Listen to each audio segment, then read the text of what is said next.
કોસીમપાડા સ્થિત આપણા આશ્રમની અંદર એક આ સરસ મજાનો જીવ એ આજે જોવા મળ્યો છે.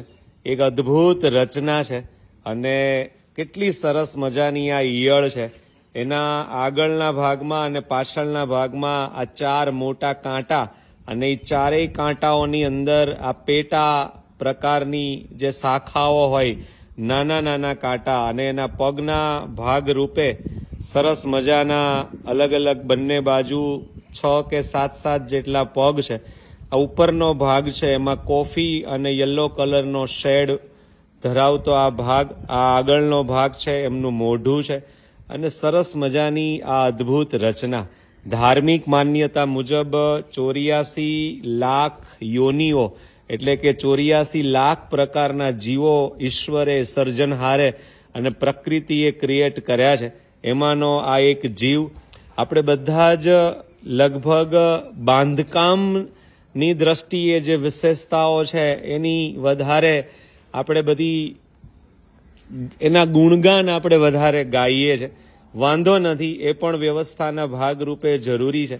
પણ સાથે સાથે આ જે સર્જનહાર છે એની જે આ કલાકૃતિઓ છે એ તરફ પણ આપણું જો ડોક્યુ જશે, એ તરફ પણ આપણે થોડી નજર કરીશું તો મને એમ લાગે છે કે એ બહુ વિશેષ છે. માત્ર ભૌગોલિક અજાયબીઓમાંથી બહાર આવી અને થોડું આ તરફ નજર કરવાની જરૂર છે. આમાંનું કાંઈ જ વધારાનું નહીં હોય. આના દરેક કાંટા, આનું દરેક અવયવ, આનો દરેક પાર્ટ એ ખૂબ જ મહત્વનો હશે. થોડી વાર તો એવું લાગે કે યુદ્ધની એક ટેન્ક હોય, એ ટેન્ક પ્રકારનો એમનો શેપ છે અને એના અલગ અલગ પ્રકારના આ બધા કાંટાઓ છે. દરેક અવયવની એક વિશેષતા અને એક ખાસિયત હશે. જેમ આપણા શરીરમાં કાંઈ જ વધારાનું નથી. 2 કાન છે તો બંને કાનની જરૂરિયાત હોય જ, તો જ આપ્યા છે. એવી જ રીતે આમાંનો એક પણ કાંટો એ વધારાનો બિલકુલ નહીં હોય. આ સર્જનહારની વિશેષતા એ છે કે બિલકુલ સાયલેન્ટ સર્જન છે. આપણે પણ ખૂબ બધું બનાવીએ છીએ, ખૂબ બધી ટેકનોલોજી ડેવલપ કરી, પણ એનાથી વોઇસ પોલ્યુશન ક્રિએટ થયું, એનાથી પાણીનું પ્રદૂષણ ક્રિએટ થયું, એનાથી હવાનું પ્રદૂષણ ક્રિએટ થયું અને એનાથી માણસ જાતને નુકસાન પહોંચાડે એવી 1000 વાત ક્રિએટ થઈ. તો પછી એ ક્રિએશનનો ખરેખર કોઈ અર્થ નથી. કુદરતના ક્રિએશનમાં કોઈ અવાજ નહીં, કોઈ પોલ્યુશન નહીં, કોઈ ગંદકી નહીં. એનું ક્રિએશન જ્યારે નાશ કરવાનું થાય ત્યારે પણ કોઈ પણ પ્રકારની ગંદકી નહીં.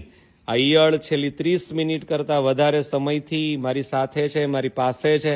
કોઈ અવાજ નથી, કોઈ ચહલ પહલ નથી. એને ડર ચોક્કસ હશે, પણ ડર પણ એ વ્યક્ત કરતી નથી અને મારા ઉપર પણ કોઈ પણ પ્રકારનો એણે એટેક કર્યો નથી. એ બાબતે હું એમનો આભાર માનું છું. આવા હજારો અને લાખો જીવો, પતંગિયાઓ એ જંગલની અંદર ચોમાસાના દિવસોમાં અને વિવિધ ઋતુઓમાં જોવા મળતા હોય છે. Thanks God. ભગવાનનો આભાર માનીએ કે તમે ખૂબ મજાની સૃષ્ટિ, પ્રકૃતિ, એ કુદરતી રીતે બધું ક્રિએટ કર્યું છે. એ સર્જનહારનો આભાર. એને જે નામ આપીએ તે ભગવાન કહીએ, સર્જનહાર કહીએ, ક્રિએટર કહીએ, કૃષ્ણ કહીએ, રામ કહીએ, આપણને અનુકૂળતા અને આપણી સમજણ મુજબનો આ આખો વિષય છે. આપણે સ્વતંત્ર છીએ એમના ઉપર શ્રદ્ધા રાખવામાં, એમના ઉપર વિશ્વાસ રાખવામાં. Thank you so much.